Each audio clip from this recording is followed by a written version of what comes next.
सामाजिक न्याय की पाठशाला में एक बार फिर से आप सभी का स्वागत है। आज इस पाठशाला के 8वें हिस्से में हम लोग मान्यवर कांशीराम पर बात करेंगे और उनकी रचना चमचा युग के ज़रिए हम लोग कोशिश करेंगे कि कांशीराम जी के बारे में कुछ ज़रूरी बातें कर सकें। उससे पहले कि हम लोग बातचीत शुरू करें, आज मैं प्रख्यात अम्बेडकरवादी और आजकल जेल में कैद किए गए एक विचारक, चिंतक, समाजशास्त्री आनंद तेलतुंबड़े को याद करना चाहता हूं। आनंद तेलतुंबड़े, दुनिया में इनका नाम है कि उन्होंने अम्बेडकरवादी विचारों को एक नए दृष्टिकोण से समझने और समझाने की कोशिश की। भीमा कोरेगांव के पूरे विवाद के चलते जिस समय जेल से कैदी छोड़े जा रहे थे, उस समय उन्हें जेल में डाला गया और आज सुनने में आया कि कोर्ट ने पूछा है कि आप किस आधार पर आनंद तेलतुंबड़े को गिरफ्तार करते हैं। तो आनंद तेलतुंबड़े की उस कोटेशन से मैं बातचीत शुरू करता हूं जो मान्यवर कांशीराम के निधन के वक्त इकोनॉमिक एंड पॉलिटिकल वीकली में श्रद्धांजलि देते हुए प्रोफेसर आनंद तेलतुंबड़े ने कांशीराम जी को एन एनिग्मा कॉल्ड बोला, यानी कांशीराम एक अबूझ पहेली। और आनंद तेलतुंबड़े ने कहा, क्योंकि उन्होंने कहा कि मात्र चंद सालों में ही सतह से उठकर इस व्यक्ति ने दलितों और वंचितों की आवाज बनकर न केवल एक राष्ट्रीय पार्टी खड़ी कर दी, बल्कि देश के सबसे बड़े राज्य उत्तर प्रदेश में सरकार भी बना ली। तो आनंद तेलतुंबड़े को याद करते हुए कांशीराम पर बात करेंगे और उम्मीद करेंगे, मांग करेंगे कि आनंद तेलतुंबड़े जैसे लोगों को गिरफ्तार करने के इस पूरे विवादित नजरिए पर केंद्र सरकार सोचे और उन्हें तत्काल रिहा करे। आपने कुछ नारे सुने होंगे। आज मैं जब कांशीराम पर बात करने की कोशिश कर रहा हूं, तो मेरी कोशिश ये नहीं रहेगी कि एक राजनेता कांशीराम क्या थे उन पर बात की जाए। उन्होंने पार्टी बनाई, चुनाव लड़े, गठबंधन किए, गठबंधन तोड़े, कई फैसले लिए। आप तमाम फैसलों से सहमत हो सकते हैं, कुछ फैसलों से असहमत हो सकते हैं। आप अपने नजरिए से, अपने पूर्वाग्रह से कांशीराम को लेकर एक समझ तो बनाए हुए होंगे। अगर आप बहुजन तबके से होंगे तो कांशीराम को लेकर के आपके मन में एक अलग सोच होगी। अगर आप उस तबके से होंगे जिसको सीधे कांशीराम मुखालफत करते हुए मनुवादी कहते हैं प्रवृत्ति के लिहाज से, तो आपके मन में भी कांशीराम की को लेकर एक छवि होगी। अगर आप राजनीति में रुचि रखने वाले होंगे तो कांशीराम आपको अलग नजरिए से देखने के लिए खांचे में दिखेंगे। लेकिन मेरी कोशिश है कि मैं कांशीराम को एक संगठनकर्ता, एक विचारक, एक आंदोलनकारी, एक विजनरी नायक की तरह देखने की कोशिश करें। क्योंकि अक्सर हमसे गलतियां ये हो जाती हैं कि सामाजिक न्याय की पूरी वैचारिकी के साथ दिक्कत की हुई कि इसको हमेशा पूर्वाग्रहों में देखा गया। अगर हम सामाजिक न्याय के पक्ष में खड़े खांचों से आते हैं तो हमारा एक सकारात्मक पूर्वाग्रह हमें समग्रता में नहीं देखने देता चीजों को। अगर हम सामाजिक न्याय के प्रतिपक्षी खेमे से आते हैं तो हमारे भीतर का अति नकारात्मक पूर्वाग्रह न तो उन प्रतीकों को समझने में मदद करता है, न इस पूरे विचार को समझने में मदद करता है। तो मैं आपसे एक अपील करूंगा कि आप कांशीराम को समझने के लिए कुछ देर के लिए अपने पूर्वाग्रह किनारे रखें और आइए एक बार सोचते हैं कि इस सामाजिक न्याय की पाठशाला में जो बात मैं बार बार सोच रहा हूं और कोशिश कर रहा हूं कि यह बात आप तक जाए कि पिछले 70 साल के आइडिया ऑफ इंडिया के क्या क्या रूट प्रॉब्लम्स हैं। क्या वो आइडिया ऑफ इंडिया मुकम्मल है? क्या उस आइडिया ऑफ इंडिया में जो लोग वाकई उसे टोटलिटी दे रहे थे उनको पर्याप्त जगह मिली? क्या उन्हें पूर्वाग्रहों से बचा करके निरपेक्ष मूल्यांकन किया गया? तो मैं उस पक्ष में खड़ा होता हूं जिन लोगों ने दरअसल आइडिया ऑफ इंडिया को कंप्लीट किया, लेकिन इतिहास लेखन, राजनीतिक विमर्शों के दायरे में और तमाम जगहों पर वो उपेक्षित किए गए। इसलिए कांशीराम पर जब बात करेंगे तो हम उनके जीवन परिचय के साथ ये देखने की कोशिश करेंगे कि एक विचारक के तौर पर कांशीराम क्या थे। आप जब पढ़े होंगे, अगर आप कांशीराम के पसंद करने वाले हो या कांशीराम के प्रति उदासीन हो या कांशीराम के प्रति विरोधी भाव रखने वाले हो, उपेक्षित तो आप कांशीराम को नहीं कर पाएंगे। कांशीराम इतने बड़े कद के एक प्रतीक तो बने ही हैं। तो आपको कुछ नारे जरूर सुनने में आए होंगे। सबसे पहले शुरू करते हैं बात, एक गीत है, इसे मैंने YouTube पर सुना। अब इस गीत के बोल के पीछे की भावनाओं को देखिए। तोड़कर मनुवाद का अभिमान कांशीराम ने, बहुजनों को दे दिया सम्मान कांशीराम ने। हाथ जिनके कांपते थे वोट करने के समय, रास्ते उनके किए आसान कांशीराम ने। तो कांशीराम को जब हम एक शुद्ध रूप से राजनेता के तौर पर देखेंगे तो उसमें आप बहुत सारी बातें कर सकते हैं, आप उनसे सहमत असहमत हो सकते हैं, जो कि विश्लेषण करना चाहिए, वह एक सामाजिक चरित्र है। लेकिन मेरी कोशिश है कि विचारक कांशीराम, एक समाज दार्शनिक कांशीराम को खोजते हैं और तब उन नारों पर बात करते हैं। वोट से लेंगे पीएम सीएम, आरक्षण से लेंगे एसपी डीएम। उन नारों को देखिए जो नारे कांशीराम के समय चलते थे। साइकिल रैली के समय ये नारे चलते थे। अब वोट हमारा, राज तुम्हारा, नहीं चलेगा नहीं चलेगा। जिसकी जितनी संख्या भारी, उसकी उतनी हिस्सेदारी। कांशीराम तेरी नेक कमाई, तूने सोती कौम जगाई। भारत की मजबूरी है, कांशीराम जरूरी है। एक पहली बार किसी दलित नेता के लिए ये नारे भारत की सड़कों पर, आजाद भारत की सड़कों पर लड़ रहे थे। अब बहुजन की बारी है, 21वीं सदी हमारी है। और अब आप सोचिए कि एक व्यक्ति जो ये दावा करता है कि डॉक्टर अंबेडकर ने किताबें जुटाई, मैंने लोगों को जुटाया है। एक व्यक्ति जिसको यह कहा जाता है कि अंबेडकर की लेखनी को किताबों से निकालकर, अंबेडकर के सपनों के भारत को किताबों से निकालकर जमीन पर उतारने का काम जिस शख्स ने किया, उसे कांशीराम कहते हैं। अंबेडकर सूट बूट में एक प्रबुद्ध व्यक्ति, विदेश से पढ़कर आए हुए व्यक्ति थे और हमेशा सूट बूट में रहते थे। वो उनकी टैक्टिक्स थे, क्योंकि इस देश में तमाम योग्यता होने के बावजूद डॉक्टर अंबेडकर को रहने की जगह न मिल सकी। तमाम प्रगतिशील विचारकों द्वारा भी अंबेडकर को खारिज किया गया, अंबेडकर के ऊपर सवाल उठाए गए, अंबेडकर के दर्शन को चुनौती दी गई उस समय के आजादी के स्वतंत्रता संग्राम, महान स्वतंत्रता संग्राम सेनानियों द्वारा। तो अंबेडकर ने कहा कि जिसे आपने मनुष्य नहीं समझा, हम क्लेम करते हैं कि हम सूट बूट में रहेंगे, ये हमारा दावा है, क्योंकि हमारे जीवन की कोई गरिमा नहीं थी। तो सूट बूट में रहने वाले एक नायक के बाद उसे जमीन पर उतारने की कोशिश करता हुआ एक दूसरा शख्स जब उत्तर भारत की राजनीतिक गलियारों में आता है, तो वो हाफ शर्ट पहनता है और एक सामान्य सी पैंट पहनता है। चप्पल वो टायर की बनी हुई पहनता है और सामान्य परिवेश में रहता है।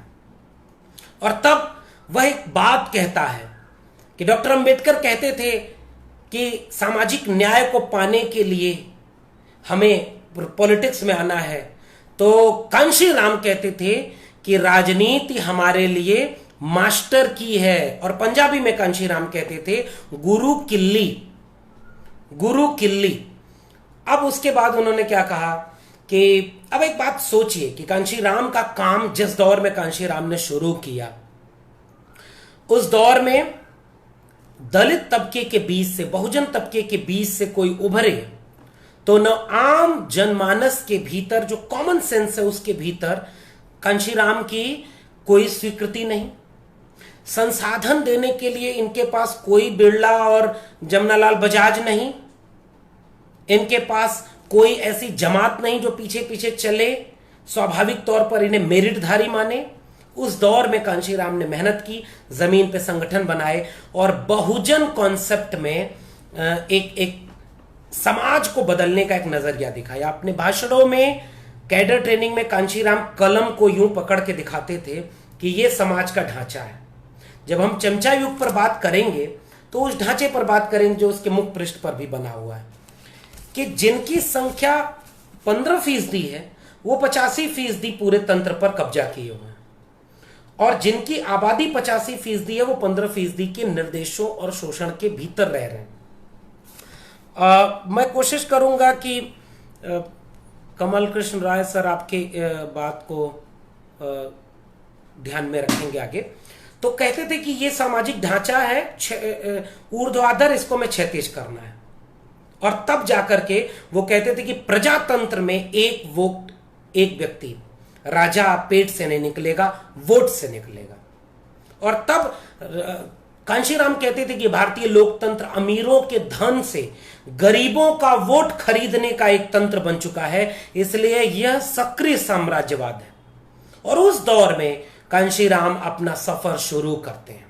तो मैं जो बात कहना चाह रहा हूं कि हम उन खांचों में, हम कांशी राम से तमाम निर्णयों में सहमत असहमत हो सकते हैं, क्यों ना कांशी राम को एक आइडिया ऑफ इंडिया के एक आइकॉन के तौर पर, एक सोशियो कल्चरल पॉलिटिकल फिलोसफर के तौर पर हम एक निरपेक्ष मूल्यांकन करें, तो शायद हम उस कॉन्सेप्ट को समझ पाएंगे जो आइडिया ऑफ इंडिया में आज हमारे काम आएगा और जो एक नया भारत बनाने की दिशा में भी मदद करेगा।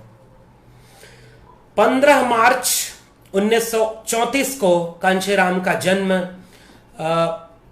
जिसे इनके अनुयायी प्रेरणा दिवस के रूप में मनाते हैं।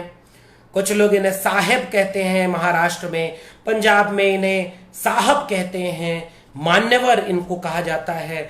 और इनका जन्म पीरथपुर गांव, बुंगा गांव, खवासपुर के पास है, रोपड़ जिले में, जो चंडीगढ़ जालंधर के बीच में पड़ता है, पंजाब में।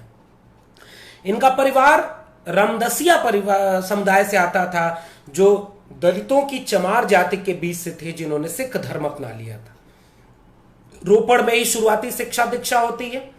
देहरादून में जियोलॉजिकल सर्वे ऑफ इंडिया में नौकरी करते हैं। नौकरी मिलती है 1957 में। नौकरी में एक शर्त रखी जाती है कि आप 10 साल तक इस नौकरी को छोड़ के नहीं जाएंगे, ये बॉन्ड पर साइन करना होगा।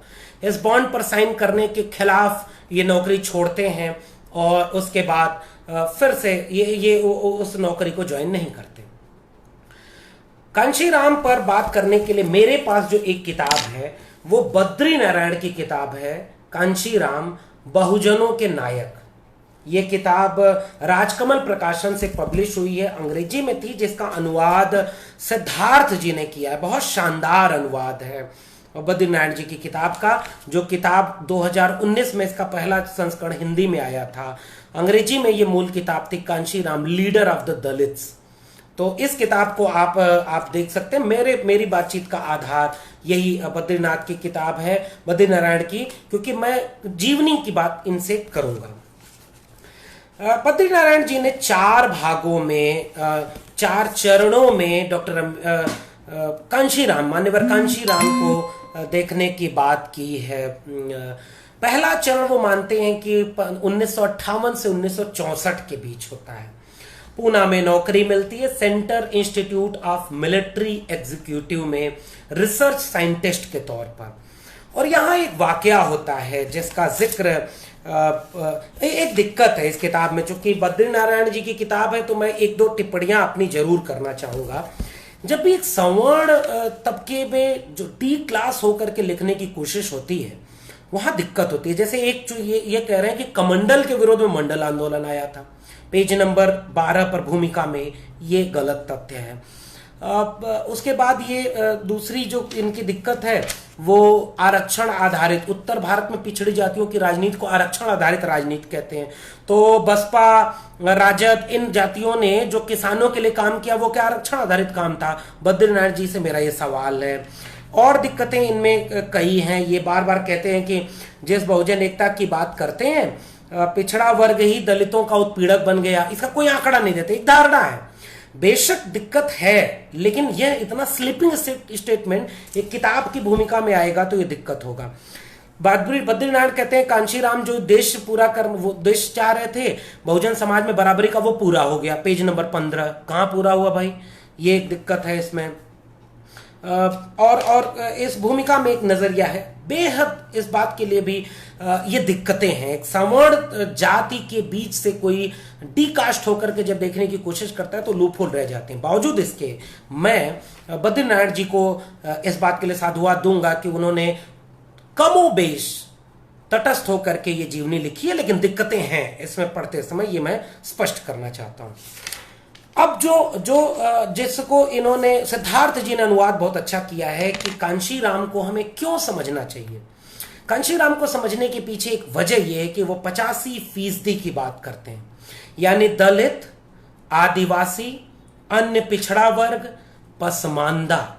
वो बार बार इसको अल्पसंख्यकों के पिछड़े वर्ग यानी पसमानदा वर्गों को इस बहुजन आइकॉन में शामिल रखते हैं। महिलाओं की बात करते हैं। उसके बाद जब इस पूरे किताब का जिक्र शुरू होता है तो उनके जीवन की बातचीत को हम ये कहते हैं कि इनके पिता का नाम बिशन सिंह और उनके चाचा हैं। इनके पिता का नाम हरि सिंह, माता का नाम बिशन कौर था। और इनके भाई दलबारा सिंह, बहन सबरन कौर ये हैं। और बहुजन नायक कांशीराम नाम से एस सिंह ने एक किताब लिखी है जो जीवनी इनकी है। और उसके बाद इनका नाम कांशीराम पढ़ने के पीछे एक कहानी है। वो कहानी ये है कि जब ये अपनी माँ के पेट में थे, इनके पिता सेना में नौकरी करते थे अंग्रेजों के, और 3 भाई थे। और इनके यहाँ ये बिशन सिंह और रचन सिंह दोनों लोग, इनके दादा नौकरी करते थे और बिशन सिंह और रचन सिंह ये दोनों लोगों ने भी सेना में नौकरी की। हरि सिंह ने चर्म शोध कारखाने को अपना काम बनाया।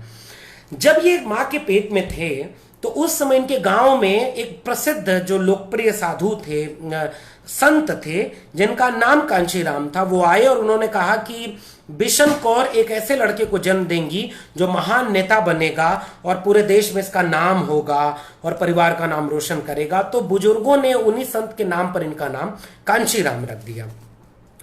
और उसके बाद फिर ये कांशीराम 56 में देहरादून में ज्वाइन करते हैं और उसके बाद फिर 58 में high energy material research laboratory में साइंटिस्ट के पद पर काम करते हैं। अब यहाँ एक वाकया होता है और उस वाकये में मामला ये होता है कि 2 घटनाएं हैं। वो जिक्र जो करते हैं कि पहला, इनके पिता को जब माँ कहती है कि तुम कुछ उनको खाने को दे आओ, तो पता उनकी माँ से पूछते हैं वो क्या कर रहे हैं, तो क्या बेगारी कर रहे हैं। तो वो कहते हैं बेगारी क्या होता है, तो कहते हैं कि ये जो सवर्ण लोग हैं, जो ताकतवर लोग हैं, इनके लिए मुफ्त में काम करना। और मुफ्त में काम करने के लिए जब वो जाते हैं तो देखते हैं कि पिता झंडा एक डोरी से खींच रहे होते हैं, अधिकारी सो रहा होता है, वो बाहर काम कर रहे होते हैं। तो वो कहते हैं कि ये गलत है और उसका विरोध करते हैं। तो पिता उनको समझाते हैं। ये विद्रोही चेतना कांशीराम में बचपन से थी। अब जिस वाकये का जिक्र हम कर रहे थे वो इनकी नौकरी करते समय पुणे का वाकया है। 1960 का दशक है। कांशीराम जिस प्रयोगशाला में काम कर रहे थे वहां गौतम बुद्ध और अंबेडकर जयंती पर छुट्टी होती थी, लेकिन ऊपरी जातियों के वर्चस्व के चलते इस छुट्टी को रद्द कर दिया गया और बाल गंगाधर तिलक, गोपाल कृष्ण गोखले के नाम पर छुट्टी हो गई।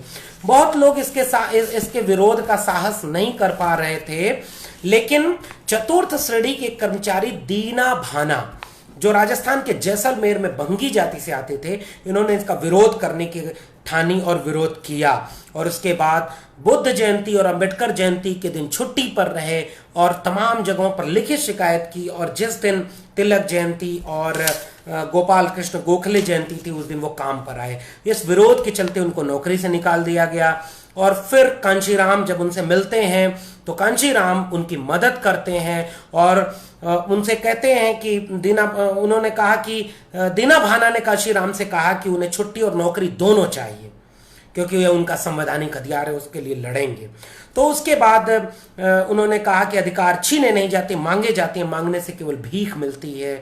वे लोग जो अपने अधिकारों को के लिए नहीं लड़ते, उन अधिकारों को अपना हक मानते हैं, उन्हें लड़ना पड़ेगा। तो इस तरह से वो जो चतुर्थ श्रेणी कर्मचारी दीना भाना की लड़ाई होती है, उसको अंबेडकर आर्थिक मदद देते हैं, लीगल मदद देते हैं, उस लड़ाई को आगे बढ़ाते हैं और फिर वह लड़ाई जीतते हैं। दीना भाना, उनको नौकरी में वापस लिया जाता है। और इस बात से अंबेडकर बेचैन होते हैं कि जो लोग नौकरी पा गए, जो दलित पिछड़े आदिवासी गांवों में हैं, उनके साथ तो जाति के नाम पर प्रताड़ना है ही, लेकिन जो लोग नौकरी पा गए उनके साथ भी भेदभाव खत्म नहीं हुआ है। और इस बात से उनको कर्मचारियों और नौकरी पेशा लोगों को लेकर के एक टीस मन में पैदा होती है। और उस दिन वो उस समय विचार कर रहे थे कि इस देश में हमारी पहचान क्या है, हमारे अधिकारों की रक्षा कौन करेगा। यदि कोई न्यायाधीश, कोई अधिकारी और कोई मंत्री हमारा नहीं है, हमारे समुदाय का नहीं है, तो कौन हमारी समस्या सुनेगा। उनका काम में मन नहीं लग रहा था। और उसके बाद धीरे धीरे वो उनके मित्र डी के खापरड़े उनको एक किताब देते हैं, एनिलेशन ऑफ कास्ट, अंबेडकर की किताब एनिलेशन ऑफ कास्ट। उसको लेकर के वो कहा, किस्सा तो ये मिलता है, जीवनी लेखक एस सिंह ने लिखा है कि एक ही रात में एनिलेशन ऑफ कास्ट पढ़ गए और इसका बहुत गहरा असर कांशीराम पर हुआ। उसके बाद वो गुलामगिरी पढ़ते हैं और सबसे ज्यादा जिन लोगों से प्रभावित होते हैं मान्यवर कांशीराम, वो ईवी रामास्वामी नायकर पेरियार, डॉक्टर भीमराव अंबेडकर, गुलामगिरी लिखने वाले ज्योतिबा फूले और छत्रपति शाहू जी महाराज। इन विचारकों से कांशीराम बहुत ज्यादा प्रभावित होते हैं और उसके बाद वो नौकरी छोड़ते हैं और दूसरा चरण यहां से शुरू होता है। 1864 में वो नौकरी छोड़ते हैं। उस समय जो आरपीआई था, रिपब्लिक पार्टी ऑफ इंडिया, उसकी सदस्यता लेते हैं। 1971 के चुनाव में आरपीआई और कांग्रेस का गठबंधन होता है और उस गठबंधन में 521 सीटों पर कुल चुनाव लड़ा जाता है, जिसमें से 520 सीटें कांशीराम लिखते हैं कि गांधी की पार्टी कांग्रेस के पास रहती है और एक सीट अंबेडकर की पार्टी आरपीआई को मिलती है। इस बात से वो बहुत नाराज होते हैं और वो ये कहते हैं कि जो धरती फूले, अंबेडकर और शाहू जी की धरती है, यहां आरपीआई अंबेडकर की पार्टी को एक सीट पर और वो भी हार गए। तो इससे वो नाराज होते हैं और आरपीआई छोड़ते हैं। यहां से कांशीराम जी के जीवन का तीसरा चरण शुरू होता है और 1971 में पूना में ही SC ST OBC minority community employees association SMCEA का गठन करते हैं, जो बाद में चल करके backward and minority community employees federation यानी बामशेप का रूप लेता है। अब यहां से मैं जिस बात पर जोर देना चाहता हूं और क्यों आज हमें मान्यवर कांशीराम को पढ़ने, समझने और किसी भी तरह के पूर्वाग्रह को हमें दूर करने के लिए कांशीराम को समझना जरूरी है, क्योंकि कांशीराम डॉक्टर अंबेडकर को पढ़ते हुए भी फूले, पेरियार और शाहू जी को जोड़ करके एक वैचारिकी बनाने की कोशिश करते हैं। इसलिए जो संगठन बनाते हैं, पहला संगठन वंचितों शोषितों, जो गुलामगिरी का टर्म है ना फूले का, शूद्र अतिशूद्र, उसका इस्तेमाल कांशीराम चमचा युग में बार बार करते हैं, शूद्र अतिशूद्र का। और उस शूद्र अतिशूद्र में 85% बहुजन को अपने एड्रेस करने का एक समूह मानते हैं। इसीलिए बामसेप को backward and minority community employees association, SC ST OBC minority और उसके बाद बैकवर्ड एंड माइनॉरिटी, यानी कांशीराम का विजन बहुजन का था। अब इसको आगे हम समझेंगे कि इस विजन के मायने क्या है। इसी बीच उसके बाद बामसेफ शुरू होता है। 1977 का वो दौर था जहां उनकी मुलाकात दिल्ली में मायावती जी से होती है। किस्सा आप सब जानते होंगे कि मायावती से मिलने उनसे बहुत प्रभावित होते हैं। एक भाषण में मायावती को बोलते हुए सुनते हैं और उस समय उनकी उम्र 20 साल की होती है।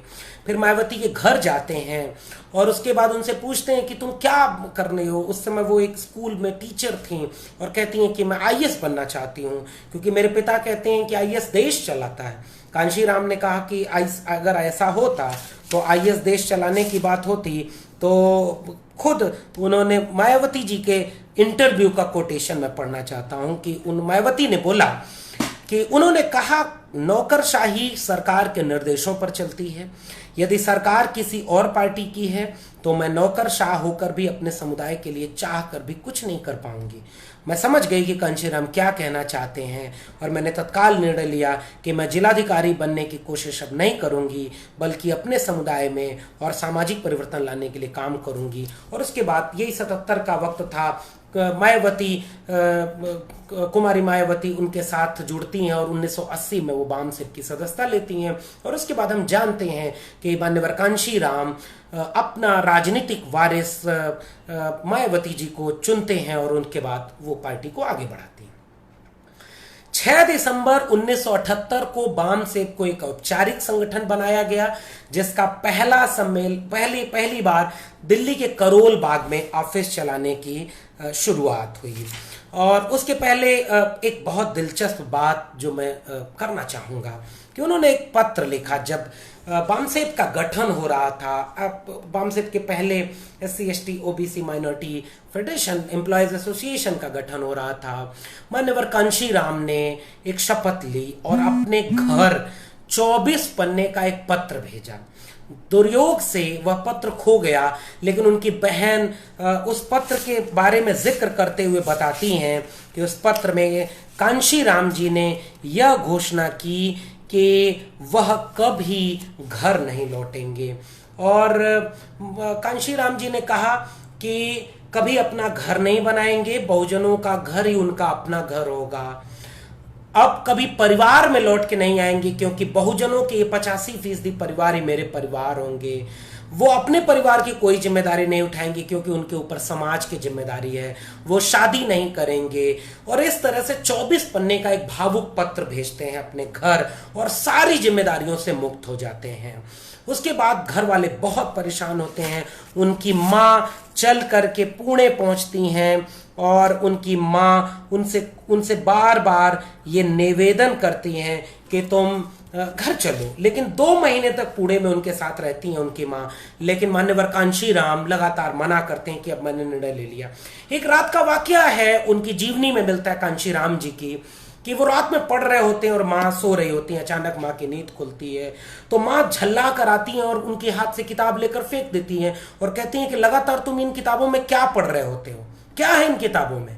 तो कांशीराम बोलते हैं कि माँ, इन किताबों में सत्ता के दरवाजे की चाबी है, गुरु किल्ली है, मैं वही गुरु किल्ली खोज रहा हूं। ये भावुक सा प्रसंग मैं क्यों कह रहा हूं, क्योंकि हमने जब खांचों में चीजों को देखना शुरू किया ना तो ये सारी चीजें रह गई, छूट गई। और बाद में जब मिशन अपने पथ से भटकता है तो उसका मूल्यांकन करने में ये सारी चीजें काम आती हैं। तो 6 दिसंबर 1978 को बामसेफ औपचारिक संगठन बनता है। 6 दिसंबर 1981 को दलित शोषित समाज संघर्ष समिति बनती है। अब एक चीज समझने वाली बात है कि इन दोनों के भीतर अंतर क्या है। अंतर यह है कि जो ये बनती है बामसेफ का काम है कि वो जो कर्मचारी हैं इस बहुजन तबके के, यह कर्मचारी उसके लिए बाबा साहब अम्बेडकर का एक कोटेशन कांशीराम जी कोट करते हैं कि ये जो लोग हैं, बामसेफ की जरूरत बताते हुए, ये वो लोग हैं जिनके लिए हमने जीवन भर संघर्ष किया लेकिन उन्हें सिर्फ अपने पेट भरने की चिंता है। कांशीराम ने महसूस किया कि ये शब्द उनके समुदाय के लिए अपमानजनक थे और इस धब्बे को मिटाने के लिए उन्होंने अपना मन बनाया और बामसेप की गठन किया। और जो अंबेडकर का पे बैक टू सोसाइटी है उसको उन्होंने हिंदी में ट्रांसलेट करके समाज को वापस दो की तर्ज पर कर्मचारियों का एक संगठन बनाया और उसको एक धीरे धीरे बड़ा संगठन बनाते हुए उन्होंने ये कोशिश की कि बामसेप को हम एक अराजनीतिक, अधार्मिक और एक ऐसा संगठन बनाएं जिसकी जिम्मेदारी ये हो कि वो लोगों के बीच चेतना पैदा करे। बामसेप के में 500 पीएचडी धारक जुड़ गए, 30,000 डॉक्टर, 15,000 वैज्ञानिक, 70,000 सरकारी कर्मचारी इसमें शामिल हो गए। बामसेप की जो सदस्यता शुल्क थी वो 6 रुपए से लेकर 12 रुपए थी। और इस तरह से बामसेप का दूसरा सम्मेलन जब होता है 2 दिसंबर से 4 दिसंबर नागपुर में, पहला राष्ट्रीय सम्मेलन होता है 1989 में, तो वहां बामसेप कोऑपरेटिव का गठन होता है, बामसेप की महिला विंग का, बामसेप की छात्र विंग का, और लगातार बामसेप ये इन नारों के साथ जनता में काम करने का, कैडर ट्रेनिंग देने का, पूरे देश में छोटी छोटी गोष्ठियां करने का एक शुरुआत करता है। और बामसेप एक सांस्कृतिक तौर पर पूरे देश में एक बहुजन वैचारिकी को नए सिरे से खड़ा करने का काम करता है। और पूरे बामसेप में लगातार कांशीराम लोक गीतों, लोक भाषाओं का, लोक शब्दावलियों, लोक मुहावरों का इस्तेमाल करते हैं।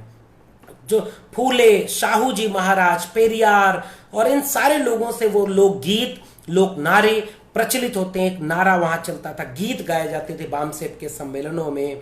काम अधूरे पूरे करना भीम ने सिखलाया है, पढ़ना लिखना ज्ञानी बनना भीम ने सिखलाया है।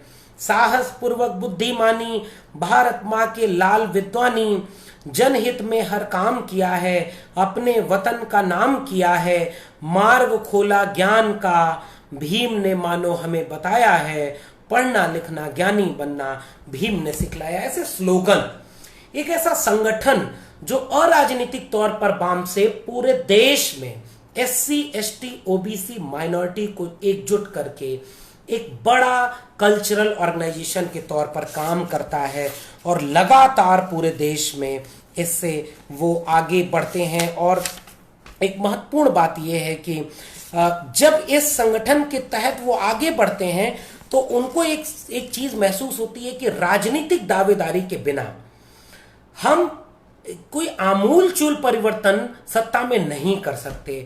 तो उसके बाद क्या होता है, 6 दिसंबर 1981 को DS4 की गठन होता है, दलित शोषित समाज संघर्ष समिति। और इसके लिए बड़ा प्रसिद्ध स्लोगन है, आज आपको अटपटा लग सकता है लेकिन इसको बारीकी से अगर आप समझेंगे तो इसके मानी को आप गहराई में समझ पाएंगे। ठाकुर बाभन बनिया छोड़ बाकी सब है DS4, यानी एक क्लियर कट डिवीजन है, वंचित शोषित बनाम शोषक का। तो जो DS4 एक पॉलिटिकल विंग की तरह आता है, इसमें कोई सरकारी कर्मचारी DS4 का सदस्य नहीं हो सकता था। यह एक सामाजिक आंदोलनकारी संगठन था। इसका मकसद DS4 का यह था कि महापुरुषों के आंदोलनों, विचारों और किताबों को घर घर पहुंचाया जाए। और इसके लिए वो लगातार कोशिश करते हैं, जो हम चमचा युग जब पढ़ेंगे तो आखिरी में उसका जिक्र करेंगे कि वहां किस तरह से अलग अलग काम करके DS4 के जरिए विचारों को गांव गांव में पहुंचाने की कोशिश की जाती है। Mela on wheel, Ambedkar mela on wheel, people's parliament, miracle of 2 feet and 2 wheels, cycle को लेकर के वो रैलियां शुरू करते हैं। जन जन गांव गांव में कांशीराम को इसलिए हमें आइडिया ऑफ इंडिया के एक बड़े आइकॉन के रूप में याद करना होगा, अपने इतिहास में जगह देनी होगी, क्योंकि कांशीराम ने उस आइडिया ऑफ इंडिया के एक बहुत बड़े वंचित शोषित समाज को एक सोशल, कल्चरल और पॉलिटिकल वॉइस दे। और ये बात क्यों कह रहा हूं, क्योंकि देश तो आजाद हो गया था। फिर कांशीराम को इस बात की जरूरत क्यों पड़ी कि DS4 के बाद बामसेप के जरिए, DS4 के जरिए, miracle of 2 feet and 2 wheel के जरिए पैदल चल करके सैकड़ों हजारों किलोमीटर साइकिल चला करके फूले, पेरियार, छत्रपति साहू जी महाराज और अंबेडकर, डॉक्टर अंबेडकर के विचारों को गांव गांव पहुंचाया जाए। यानी जो मैं बार बार कहने की कोशिश क्या कर रहा हूं कि जो आइडिया ऑफ इंडिया हमारा आजाद भारत में बन रहा था ना, ये 1980 के बाद की बात है। तो 3 दशक बीतने के बाद भी आपके आइडिया ऑफ इंडिया में वह पूरे बहुजन जमात के नायक, बहुजन जमात के विचार नहीं थे ना। तो फिर आप कैसे दावा कर सकते हैं कि आप पूरे देश का नेतृत्व करते हैं? और इस बात को सोचने की जरूरत है कि कांशीराम इस बात की जरूरत क्यों महसूस करते हैं कि आज हमें इन बहुजन नायकों को घर घर पहुंचाने की जरूरत क्यों है। और DS4 बाम सेफ के जरिए हजारों किलोमीटर की साइकिल यात्राएं, लाखों रैलियां, छोटी बड़ी साइकिल यात्राओं का जिक्र मैं कर ही देता हूं इस समय।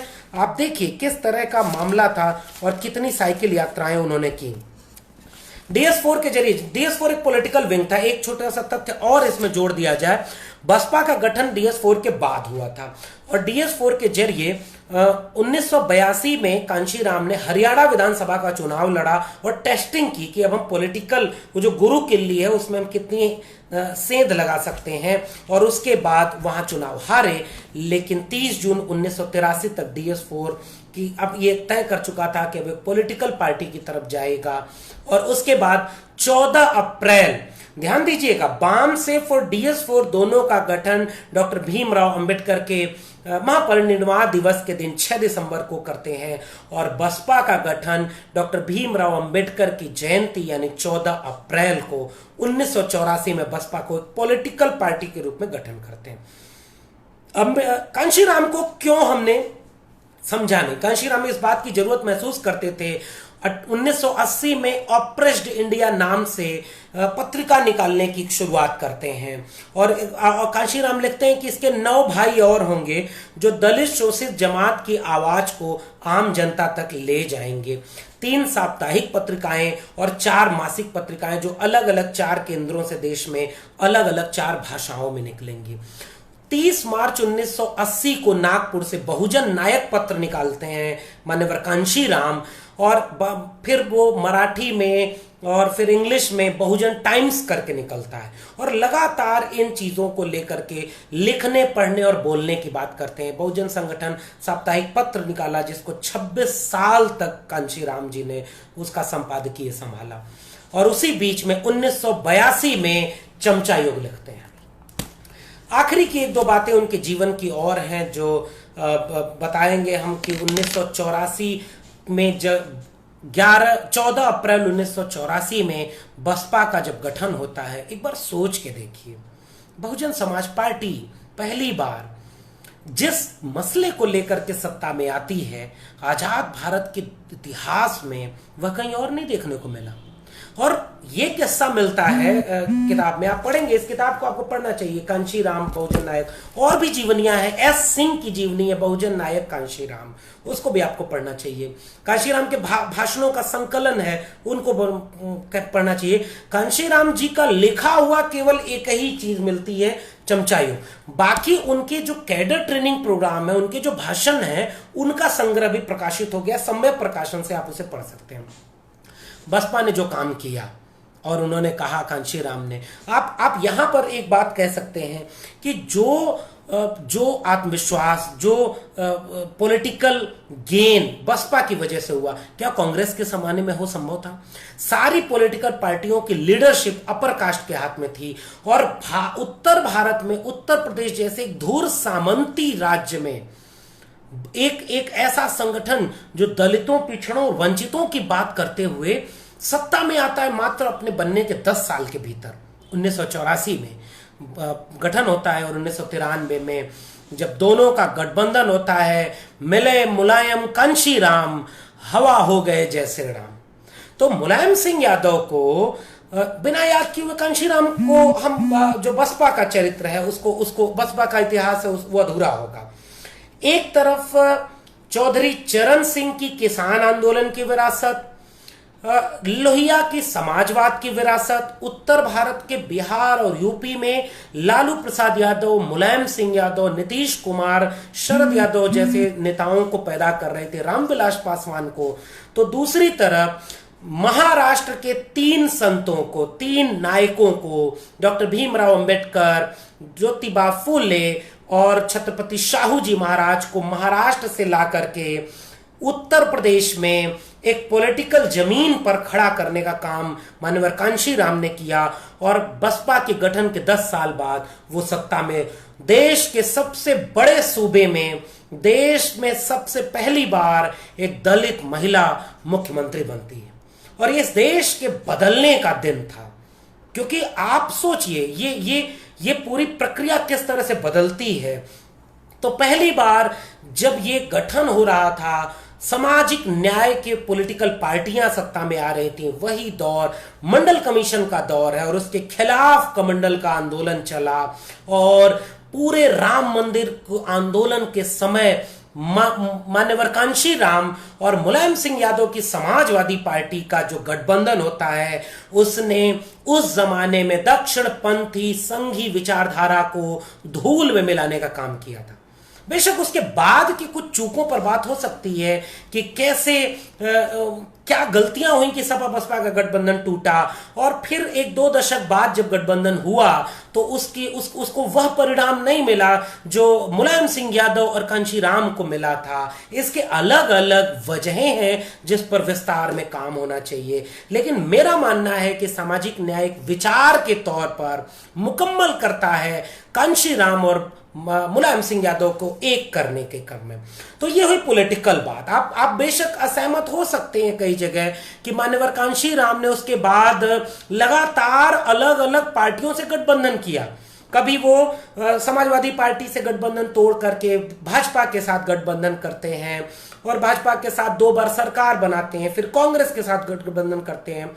लेकिन एक बहुत महत्वपूर्ण बात है, मान्यवर कांशीराम ने अपने भाषणों में सीधे सीधे कहा कि गठबंधन मैंने भले ही भाजपा से किया है, लेकिन भाजपा का एक काम नहीं होता था, विचार के तौर पर बहुजन समाज पार्टी का विचार हावी होता था। और एक वाकये का जिक्र मैं इस किताब से करूंगा। 1995 का वक्त था, राम मंदिर आंदोलन का दूसरा चरण सुगबुगाहट के तौर पर उबल रहा था। मुलायम सिंह यादव ने कार सेवकों पर गोली चलाने का एक उस समय का ऐतिहासिक फैसला लिया था। उसके बाद फिर से यह शुरुआत हो रही थी।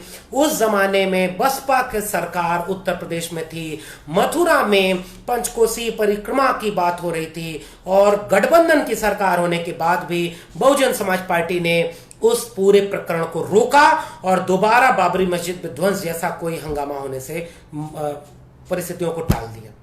तो विश्लेषण इस तरह से होना चाहिए।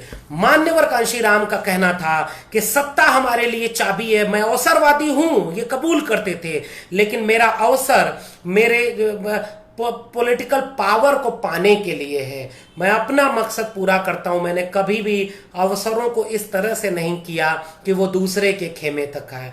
हम अवसरवादी हैं क्योंकि हमें सदियों से अवसर नहीं मिला। मान्यवर कांशीराम ने अपने भाषण में लिखा है कि अभी तक मैं कांग्रेस की तरफ ध्यान दे रहा था, अब कांग्रेस नष्ट हो गई है, अब मैं भाजपा की तरफ ध्यान दे रहा हूं। तो ये मेरी आखिरी पॉलिटिकल टिप्पणी है मान्यवर कांशीराम को लेकर के कि जब भी आपको कांशीराम को देखना हो तो हमें एक अंतर्विरोध दिखेगा कि आप अगर संघ के साथ सरकार बनाते हैं तो उसकी दिक्कतें हैं, लेकिन कांशीराम का अपना उसका तर्क था। वो लगातार ये कह रहे थे कि हम सत्ता में आए और हमने अपना काम किया। तो इस तरह से एक विस्तार कांशीराम की पूरी वैचारिकी में दिखता है। और उसके बाद ये जो चौथा चरण कांशीराम का शुरू होता है बसपा के साथ, और उसमें फिर वो उसका विश्लेषण आप कर सकते हैं।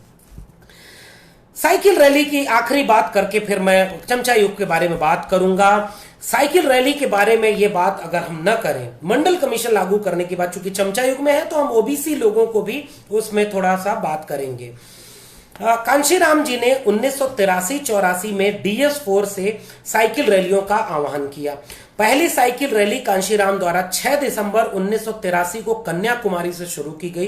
दूसरी कारगिल से 18 दिसंबर 1983 को शुरू की गई। तीसरी कोहिमा से 19 जनवरी 1984 को शुरू की गई। चौथी साइकिल रैली 28 जनवरी 1984 को जगन्नाथपुरी से शुरू की गई और अंतिम साइकिल रैली 22 फरवरी 1984 को पोरबंदर से शुरू करी गई। कांशीराम एक ऐसा नेता, पॉलिटिकल फिगर, आप सोचिए, भारत के नक्शे को देखिए, वो पूरे भारत के अलग अलग कोनों से साइकिल लेकर के पूरे देश को एक पिरोते हुए हजारों किलोमीटर की साइकिल यात्रा पैदल चलते थे। वो कहते थे मैं तुमसे एक वोट और एक नोट मांगने आया कि और उससे सत्ता बदलेगी। जिस शख्स के पास कोई संसाधन नहीं है, जिस शख्स के पास कोई अंबानी अडानी का पैसा नहीं है, और या तो जमनालाल बजाज या जमनालाल बजाज और घनश्याम दास बिरला जिसके पास नहीं है, जिसकी जाति वह नहीं है कि उसकी जाति में पैदा होने के नाते वह स्वतः सिद्ध मेरिट वाला, अरे वो तो अछूत जाति के थे, वह व्यक्ति साइकिल से हजारों किलोमीटर की साइकिल यात्रा निकालता है और गांव गांव में जन चेतना फैलाता है। फूले, पेरियार, अंबेडकर, शाहू जी महाराज की बातों को जन जन तक ले जाते हैं। और 15 मार्च 1984 को दिल्ली के बोट क्लब में एक बहुत बड़ी आयोजन होता है जिसको वो दलित जन संसद, बहुजन जन संसद कहते हैं। और उसके बाद वो कहते हैं कि हम इन साइकिल रैलियों के जरिए 75,000 रैलियां करेंगे और 10 करोड़ लोगों को संबोधित करेंगे। और उसके बाद उन्होंने इस साइकिल रैली में जो आखिरी उसका समापन था जो दिल्ली में हुआ, और दिल्ली के पत्रकार लॉबी के लिए यह दृश्य पहली बार था कि दलित समुदाय के लोग इतनी बड़ी तादाद में देश की राजधानी में एक हीरो के पीछे अपने चल रहे थे, और वो हीरो थे मान्यवर कांशीराम, हजारों की तादाद में। और पत्रकारों ने जोश से भरे दलित और निम्न जातियों के ऐसे विशाल समूह को कभी कवर नहीं किया था जो अपने अधिकारों की दावेदारी के लिए जुटे हुए थे। इस रैली को कांशीराम ने संबोधित किया और खबर मीडिया के जरिए पूरे देश में फैली। और फिर कांशीराम ने कहा कि अब मेरा नियम होगा कि सभा के 5 किलोमीटर दायरे तक कोई 4 पहिया वाहन नहीं होगा। उनके वजन के अनुसार एक झोले में 12,000 रुपए जमा होने चाहिए, मीटिंग में 12,000 लोग होने चाहिए और 3,000 साइकिल सवार होने चाहिए। यानी एकदम जनता के बीच की आवाज। वह शख्स जनता जैसा दिखता था, मान्यवर कांशीराम का पहनावा जनता जैसा था, और सबसे बड़ी बात, वो जनता से जनता की भाषा में संवाद करते थे। वो उन्हीं की कहावतें, उन्हीं की भाषा, उन्हीं के प्रतीक, उन्हीं की शैली में लोगों को समझाते थे और सिखाते थे। और उन्होंने इस साइकिल यात्राओं की तरह पूरे उत्तर भारत को आंदोलित कर दिया, और जिसका असर उनके उस पूरे प्रकरण पे मिलता है। और आखिरी बात मंडल कमीशन की, जिसमें 600 रैलियां मंडल कमीशन के लिए मान्यवर कांशीराम ने की। अब ओबीसी वाली बात चमचा युग से आ जाएगी। इस किताब को जरूर पढ़ना चाहिए। मान्यवर कांशीराम के हाथों लिखी गई एकमात्र किताब मानी जाती है। बाकी उनके भाषण है, बाकी टुकड़ों में छोटी छोटी पुस्तकाएं हैं, वो प्रकाशित हुई हैं और वो आपको पढ़नी चाहिए। चमचा युग 1982 में हुई, और चमचा युग को समर्पित किसे किया है मान्यवर कांशीराम ने, यह बात आपको समझनी चाहिए, ज्योतिबा फूले को। औपनिवेशिक भारत में जिनके सांस्कृतिक विद्रोह की पहल का अनुसरण बाबा साहब डॉक्टर अंबेडकर, पेरियार, ईवी स्वामी एवं अन्य विद्रोही महापुरुषों ने किया, जो हमें वर्तमान स्तर तक लाने में सफल हुए, जहां आज हम चिंतन मनन कर सकते हैं, योजना बना रहे हैं और पिछलग्गुओं का अंत कर शूद्रों और अति शूद्रों को उज्जवल भविष्य में लाने का संघर्ष कर रहे हैं। याद रखिएगा, ज्योतिबा फूले ओबीसी जाति के थे, माली थे, लेकिन अंबेडकर के लिए वो एक समाज सुधारक, एक विचारक थे, बहुजन नायक थे। इसीलिए अंबेडकर कांशीराम के लिए, कांशीराम इन चारों को अपना नायक मानते हैं।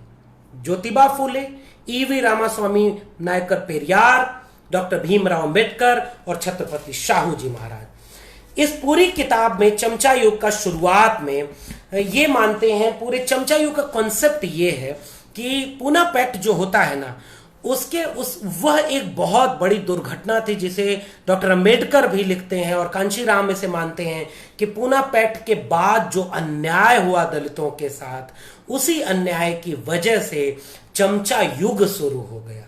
वो कहते हैं ये चमचा व्यक्तियों के प्रतीक नहीं है, ये पूरा एक युग है जो हमारे लिए कितना खतरनाक है। तो चमचा युग किताब का भाग 1 पूना पैक्ट की पूर्व पैठिका बताता है, जिसमें डॉक्टर अंबेडकर का अभ्युदय है, सांप्रदायिक निर्णय यानी कम्युनल अवार्ड की बात है पूना पैक्ट के। उसके बाद महात्मा गांधी से वो है।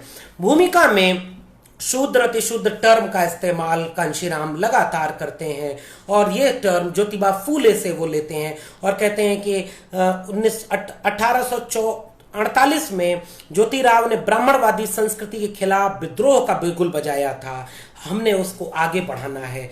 और इसमें ये कहते हैं कि उस विद्रोह के बिगुल को जो ज्योतिबा फूले ने आगे बढ़ाया था, शुरू किया था, उसको बुद्ध और कबीर से आगे लेकर के ज्योतिबा फूले ने व्यवस्थित किया, और फूले से पेरियार, साहू जी और डॉक्टर अंबेडकर ने उसे आगे बढ़ाया, और अंधकार युग जो शूद्रों अतिशूद्रों का था उसे प्रकाश वर्ग में परिवर्तित होना था।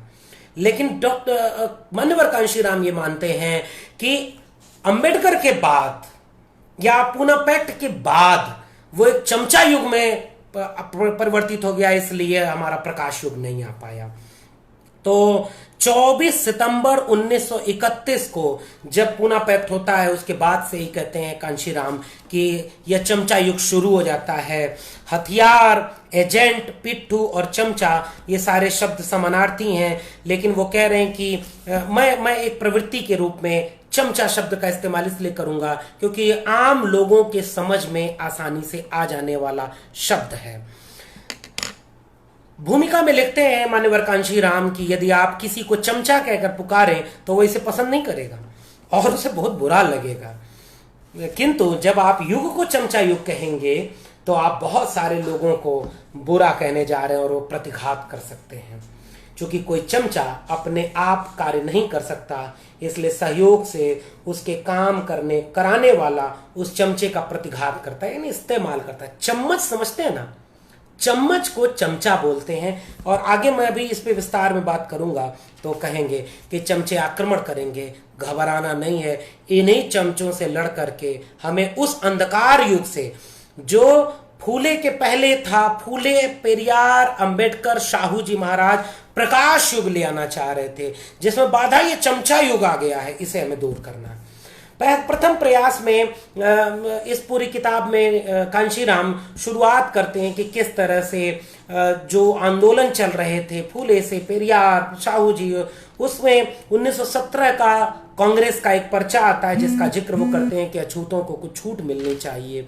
और उसके बाद एक मीटिंग होती है बापूजी नामदेव बागड़े के नेतृत्व में नवंबर 1917 में, और इन दोनों मीटिंग में यह तय होता है कि अब अछूतों को कुछ मौका देना चाहिए। तो डॉक्टर अंबेडकर उसमें कहते हैं कि यह जो बदलाव आया है कांग्रेस में, ये उसके 35 साल बाद क्यों आया, इस पर सवाल उठाते हैं और कहते हैं ये धोखा देने का काम है। और वास्तव में 1985 में जब श्री तिलक ने सोशल कॉन्फ्रेंस जो कांग्रेस के साथ जिसकी स्थापना हुई थी उसको खत्म करने, उसको पंडाल जलाने का काम जिस दक्षिणपंथी विचारधारा के तिलक ने किया था ना, बार बार ये लोग कहते हैं कि यह कोशिश कांग्रेस के जरिए लगातार होती रही। गांधी के दबाव के चलते कांग्रेस ने अंबेडकर पर दबाव डाला और पूना पैक्ट हुआ। पूना पैक्ट के बाद मान्यवर कांशीराम ये कहते हैं कि चमचों की फौज खड़ी कर दी कांग्रेस ने, और कांग्रेस को चमचों की जरूरत थी क्योंकि जो दलित चेतना निर्विवाद रूप से फैल रही थी उस दलित चेतना को काउंटर करना था। तो अगली शीर्षक में डॉक्टर मान्यवर कांशीराम लिखते हैं डॉक्टर अंबेडकर का अभ्युदय, और उसमें ये बताते हैं कि किस तरह से गांधी का आना, जो ब्राह्मण का वर्चस्व था कांग्रेस में, उसमें ब्राह्मण और बनिया का वर्चस्व हो गया। एक का दिमाग और एक का पैसा दोनों मिलकर के आजादी की लड़ाई लड़ रहे थे। और इसके लिए कहते हैं कि पूरा जिस समय दलित आत्मसम्मान की लड़ाई लड़ रहे थे। उस समय ये बनिया और ब्राह्मण गठजोड़ स्वराज की लड़ाई लड़ रहा था। ये उस समय का विचार है।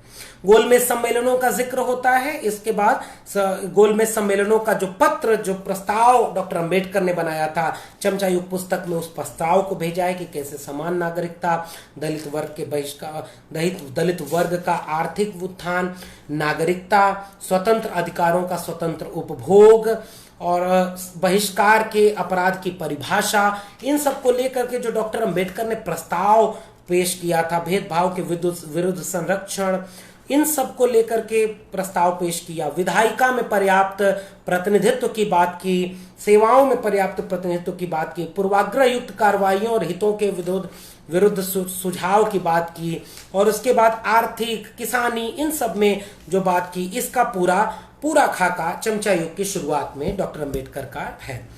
दूसरा अनुपूरक ज्ञापन जो डॉक्टर अंबेडकर ने दिया था 4 नवंबर 1931 को, दलित वर्गों के लिए राजनीतिक संरक्षण, और उसमें प्रांतीय विधायिका में आरक्षण, अलग अलग विधायिकाओं में कितना आरक्षण कैसे मिलना चाहिए, प्रतिनिधित्व का तरीका क्या होना चाहिए, दलित वर्ग को परिभाषित कैसे किया जाना चाहिए। तो इसका दूसरा अध्याय चमचा युग का ये है कि जो गोलमेज सम्मेलनों के दरमियान डॉक्टर अंबेडकर जो प्रस्ताव दे रहे थे कि हमें किस तरह से दलित समाज के बीच बराबरी की बात कर सकते हैं, उसको पूरा डिटेल में लिखा है। फिर कम्युनल अवार्ड की बात है। कम्युनल अवार्ड में गांधी का पत्र है, और उसके बाद फिर डॉक्टर अंबेडकर और गांधी के संवाद, जो कि विस्तार में बात हो चुकी है, उसको जिक्र करते हैं। और उसके बाद फिर गांधी का अनशन, गांधी के अनशन के बाद पूना पैक्ट, और पूना पैक्ट का विस्तार में यहाँ पर है कि किस तरह से पूना पैक्ट ने पृथक निर्वाचन को छीन करके केवल आरक्षण बढ़ा दिया, और उससे जो नुकसान हुआ उसका विश्लेषण किया है कि किस तरह चुनावों में पूना पैक्ट ने यह निर्धारित कर दिया कि अब जो इलेक्टोरल पॉलिटिक्स होगी वह केवल चमचों को पैदा करेगी। और फिर आप विस्तार में देखेंगे कि पूना पैक्ट के बाद के पूरे आंकड़े में जो हानिया चैप्टर है, इसमें ग्राफ बनाते हैं मान्यवर कांशीराम, और ग्राफ के जरिए पूरे आंकड़े देते हैं कि किस तरह से यहाँ पर इन सब वजहों से दिक्कतें हुई, और पूना पैक्ट के नकार की वजह से जो उत्थान हो सकता था दलित समुदाय का, वो नहीं हुआ। ये पूरा ग्राफ इसमें है। उसके बाद शुरू होता है इस पूरे डिटेलिंग के बाद चमचा युग का विस्तार से लिखना। कांशीराम लिखते हैं चमचा युग के बारे में। चमचा क्या है? चमचा एक औजार है, और यह औजार क्या है कांशीराम जी का। अब आजकल देखिए, जिस समय मान्यवर कांशीराम लिख रहे थे उस समय कांग्रेस का वर्चस्व था, तो निशाने पर कभी जगजीवन राम है, तो कभी रामविलास पासवान है, तो कभी और लोग हैं। और ये कहते हैं इसी किताब में आगे मान्यवर कांशीराम कि पहले एक पार्टी में थी, अब 7 पार्टियां राष्ट्रीय हो गई हैं, सब पार्टियों में एक चमचे हो गए हैं। अगर मान्यवर कांशीराम आज चमचा युग लिखते तो कहते कि भाजपा में सबसे बड़े चमचे बैठे हुए हैं, रामदास अठावले, रामविलास पासवान, थावरचंद गहलोत, अनुप्रिया पटेल, इन सबको तो वो चमचा लिखते अकॉर्डिंग टू मान्यवर कांशीराम। मैं क्यों कह रहा हूं ये बात, आगे पढ़िए। चमचा एक देशी शब्द है जो ऐसे व्यक्ति के लिए प्रयोग किया जाता है जो अपने आप क्रियाशील नहीं हो पाता, बल्कि उसे सक्रिय करने के लिए किसी अन्य व्यक्ति या आवश्यकता पड़ती है।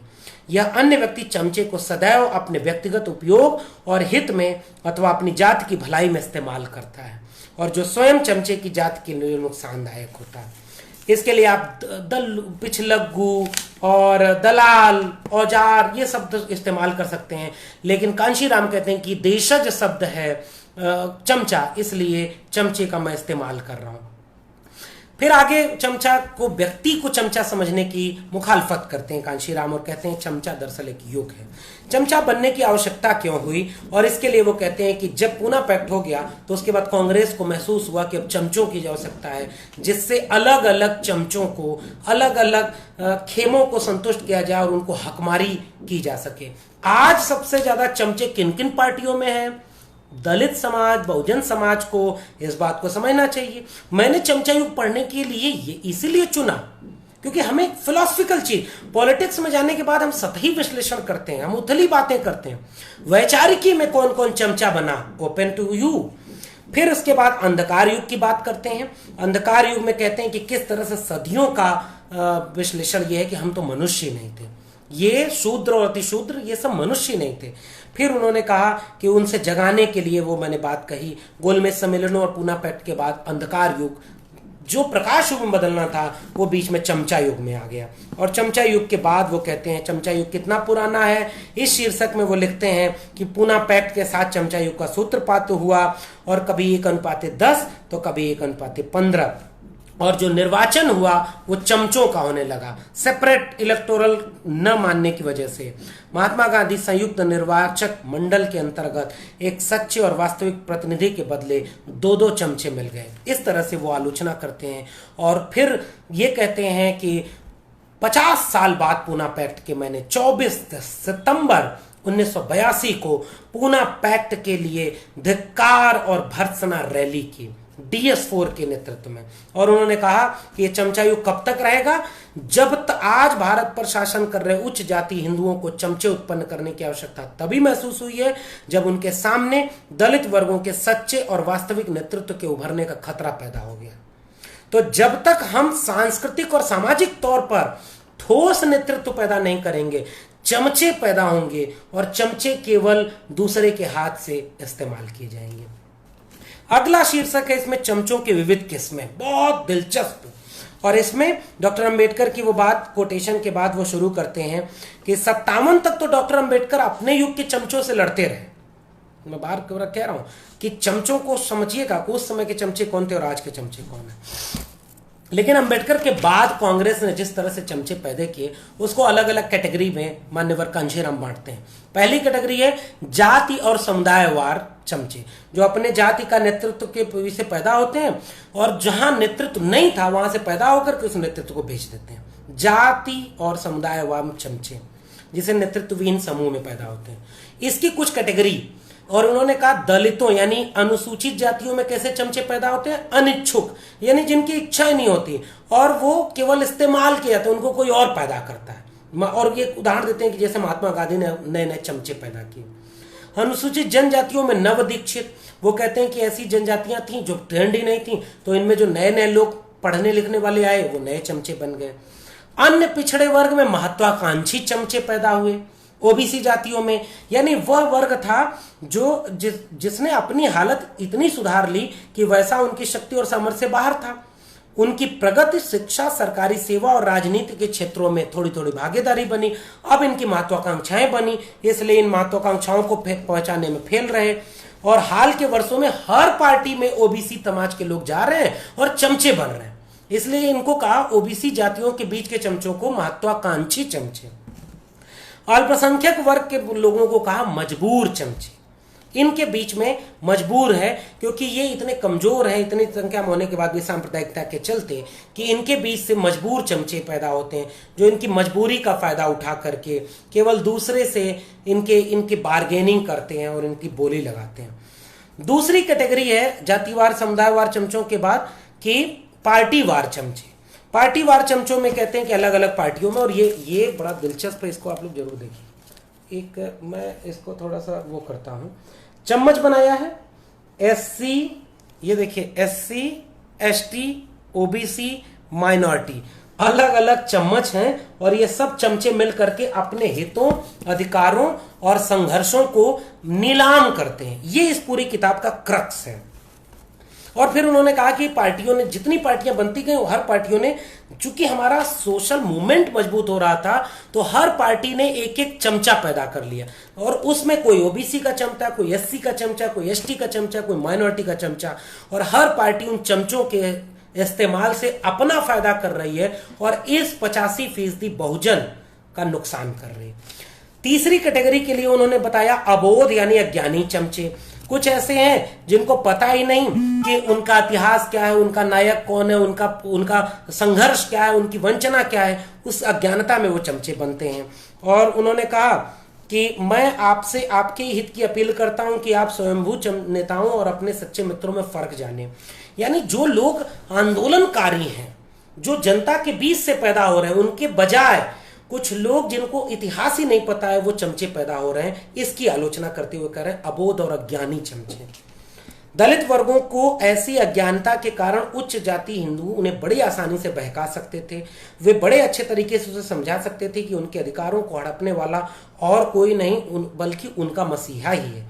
और इस तरह दलित वर्गों के बहुत बड़े जन समुदाय को बहकाया गया कि तुम्हें तो अपना इतिहास ही नहीं पता है, और जब तुम्हें इतिहास ही नहीं पता है तो उनको बहका करके उन अज्ञानी चमचों को बनाया गया।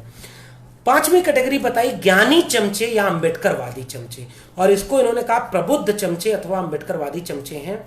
और खुद अंबेडकर ने इसका उदाहरण, इसका संकेत किया था। डॉक्टर अंबेडकर द्वारा ज्ञानी ध्यानी बनाए गए लोगों के आचरण का संकेत मिलता है।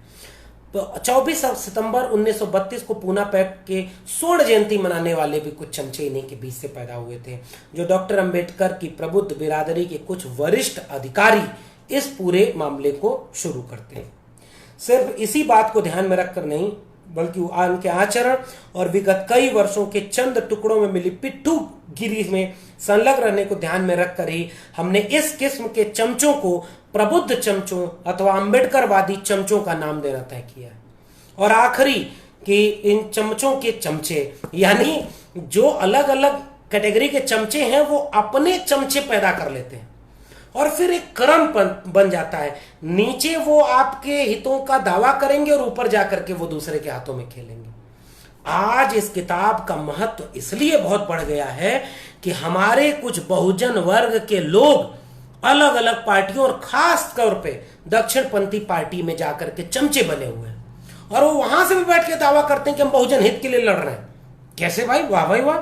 तो और आखिरी में उन्होंने कहा विदेशी चमचे, जो एनआरआई चमचे हैं, उन्होंने कहा जब भारत में कुछ अच्छा होगा तो भारत में आ जाएंगे और लीड लेने लगेंगे, लेकिन जब कुछ विपरीत होगा तो फिर विदेश में चले जाएंगे, पैसा कमाएंगे और अपना आराम करेंगे। चमचा युग का दुष्परिणाम कहते हैं कि ये ग्राफ बना करके माननीय कांशीराम कि लगातार ये पार्टियां टूटती रहीं। आरपीआई के लिए कांशीराम ने लिखा है कि यह दर्जनों टुकड़ों में टूट गई। 1952 से लेकर 67 तक शेड्यूल कास्ट फेडरेशन टूटती रही, दलित पैंथर टूटता रहा। माननीय कांशीराम इसका जिक्र करते हैं और कहते हैं कि चमचा युग की वजह से लगभग लंबे वक्त तक ये लगातार टूटते रहे। और यहाँ माननीय कांशीराम डॉक्टर अंबेडकर का वो कोटेशन याद करते हैं जो आपको जरूर सुनना चाहिए। आखिर में डॉक्टर अंबेडकर अपने लोगों से कह रहे थे, 1956 का वक्तव्य है, मैंने जो कुछ भी किया है उसे जीवन पर्यंत कुचल देने वाले कष्ट और अंतहीन कठिनाइयों से गुजरने तथा अपने विरोधियों से निरंतर जूझने के बाद ही कर पाया हूं। बड़ी मुश्किल से मैं यह कारवां यहां तक ला पाया हूं जहां आज यह दिखाई पड़ रहा है। इसके रास्ते में किसी भी तरह की बाधाएं क्यों ना आए, किंतु यह कारवां आगे ही बढ़ता रहना चाहिए। यदि मेरे अनुयायी इस कारवां को आगे न ले जा सकें तो उन्हें वहीं छोड़ देना चाहिए, लेकिन किसी भी कीमत पर इसे पीछे जाने की अनुमति नहीं देनी चाहिए। अपने लोगों को यही मेरा संदेश है। तो इस चमचा युग किताब का क्रक्स कांशीराम ये चाहते हैं कि इस तरह का एक संदेश जाए, और तब आप देखेंगे कि इस टुकड़े में काटने के बाद वो कुछ उदाहरण देते हैं कि किस तरह से शहरों में मलिन बस्तियां बन गई और उसकी वजह से चमचाई बढ़ती गई और उनको अपना हक नहीं मिला, नेतृत्वहीनता पैदा हुई और चमचे मुसीबत में। फिर मीडिया को वो कहते हैं कि मीडिया नहीं होने की, चमचों की वजह से मीडिया नहीं है, और मीडिया या तो हमें ब्लैकआउट करता है या हमें ब्लैकमेल करता है। और उसके बाद उन्होंने कहा कि 1932 के आसपास के चमचों के लिए देश में सिल्वर बुलेट्स था और आज के चमचों के लिए पेपर बुलेट्स है, यानी वो पेपर बुलेट्स के जरिए चमचे इस्तेमाल हो रहे हैं, समाज का कोई फायदा नहीं हो रहा। और आखिरी में उन्होंने कहा कि आज हमें बाजार में सिर्फ हल्के वजन के चमचे ही मिलते हैं, जबकि भारी वजन वाले हैवी वेट चमचे एक एक कर शोरबे में गिर रहे हैं, अर्थात मुसीबत में पड़ते जा रहे हैं। किंतु खतरा अभी भी बरकरार है। पीड़ितों शोषितों के स्वतंत्र आंदोलन के पुनः उभरने पर भारी वजन वाले हैवी वेट वाले चमचों की मांग बढ़ेगी। और आज मैं कह रहा हूं, दक्षिणपंथी राजनीति के उभार पर, दक्षिणपंथी राजनीति के चरम पर वही हैवी वेट चमचे राज कर रहे हैं। और फिर उन्होंने कहा डॉक्टर अंबेडकर ने कैसे कोशिश की थी, पृथक बस्तियां बनाने वाला जिक्र करते हैं, पृथक पूना पैक्ट के बाद धिक्कार की बात करते हैं। 3 किताबों का जिक्र मान्यवर कांशीराम करते हैं कि गांधी और अछूत की विमुक्ति, कांग्रेस और गांधी ने अछूतों के लिए क्या किया, राज्य और अल्पसंख्यक। उसके जरिए कांशीराम समझाना चाहते हैं कि अंबेडकर अपने वक्त में लगातार एक कोशिश करते हैं कि चमचों से लड़ा जाए, लेकिन वह बात हो नहीं पाती है। अब एक आखिरी और महत्वपूर्ण बात करने जा रहा हूं, ओबीसी समाज और अंबेडकर और ओबीसी समाज के लिए 1948 में 25 अप्रैल को लखनऊ में शेड्यूल कास्ट फेडरेशन में डॉक्टर अंबेडकर ने क्या किया था, जो अंत में कांशीराम इसी को जोड़ करके कहते हैं कि हम लगातार एक बड़े बहुजन आंदोलन की ओर आगे बढ़े। उसके लिए ओबीसी के बारे में क्या कह रहे हैं डॉक्टर अंबेडकर, तब मैं अनुसूचित जातियों तथा कथित पिछड़े वर्गों के बीच एकता के प्रश्न की ओर मुड़ा। मैंने ऐसा पिछड़े वर्ग के नेताओं के अनुरोध पर किया जो उस सम्मेलन में मौजूद थे। मैंने कहा कि यह विडंबना है कि दोनों वर्ग जिनकी जरूरतें एक जैसी थीं आपस में नहीं जुड़े, और आज भी नहीं जुड़ रहे, ओबीसी और एससी। कारण यह था कि पिछड़े वर्ग के लोग अनुसूचित जाति के लोगों से जुड़ना पसंद नहीं करते थे, क्योंकि वे डरते थे कि ऐसा जुड़ाव साहचर्य उन्हें भी अनुसूचित जाति के स्तर के नीचे ला देगा। मैंने कहा कि मैं अनुसूचित जातियों और पिछड़े वर्गों के बीच अंतर्भोज और अंतर्विवाह स्थापित करने के लिए उत्सुक नहीं हूं। वे भले ही पृथक सामाजिक अस्तित्व बनाए रख सकते हैं, ऐसा कोई कारण नहीं है कि उन्हें अपना पिछड़ापन दूर करने के लिए राजनीतिक दल बनाने के उद्देश्य से आपस में एक दूसरे से हाथ नहीं मिलाना चाहिए। मैंने ध्यान दिलाया कि कैसे अनुसूचित जातियों ने देश की राजनीति में भूमिका निभाते हुए अपने सवाल, यानी अंबेडकर उस समय 1948 में कह रहे थे कि ओबीसी और एससी को एक होना चाहिए। और आप याद करिए कि 1955-56 के आसपास का वक्त, जब एक तरफ डॉक्टर राम मनोहर लोहिया, दूसरी तरफ डॉक्टर भीमराव अंबेडकर और तीसरी तरफ ईवी रामास्वामी पेरियार एक हो रहे थे और एक नई एका की बात कर रहे थे, जिसमें एससी, एसटी, ओबीसी, माइनॉरिटी और उसमें पसमानदा और उसमें महिलाएं जोड़ करके, वह एका बन नहीं पाई, क्योंकि 56 में अंबेडकर का निधन हो गया, 67 में लोहिया का निधन हो गया, 73 में पेरियार का निधन हो गया। चमचा युग किताब इसलिए पढ़नी चाहिए क्योंकि यह आखिरी में जब ये कहते हैं कि समाधान क्या है, आखिरी समाधान वो एक बहुजन सांस्कृतिक सामाजिक आंदोलन के देते हैं। पहला समाधान जिसे चमचा युग किताब के आखिरी में कांशीराम अल्पकालिक समाधान कहते हैं, वो सामाजिक कार्यवाहियों को करते हैं कि हमें अपने लोगों के बीच चमचों का सामना करना होगा, अपनी बातों को कहना होगा, और उसके लिए ही उन्होंने कहा कि पहियों पर अंबेडकर मेला, ये पहियों पर अंबेडकर मेला जिसका जिक्र हमने किया था ना, उसकी बात यहाँ पर कहते हैं कि miracle on 2 feet and 2 wheels, इसकी जिक्र करते हैं, और मेला ऑन व्हील्स। उसके बाद पूना पैक्ट के धिक्कार की बात करते हैं, जन संसद लगाने की बात करते हैं। 25 दिसंबर 1982 को पीपल्स पार्लियामेंट की स्थापना होती है। 2 पैरों और 2 पहियों का चमत्कार, यह सामाजिक काम था। समानता के लिए प्रयास और DS4, ये आपको अल्पकालिक समाधान यानी सामाजिक काम था। दूसरा मान्यवर कांशीराम बताते हैं दीर्घकालिक समाधान यानी पॉलिटिकल चेंज, और उसके लिए कहते हैं कि अन्य पिछड़े वर्ग के साथ सबसे बड़ी दिक्कत है कि अन्य पिछड़े वर्ग को वह हक नहीं मिला, और यह जब तक अन्य पिछड़ा वर्ग वंचित रहेगा तब तक इस समाज में कोई बदलाव नहीं आ सकता।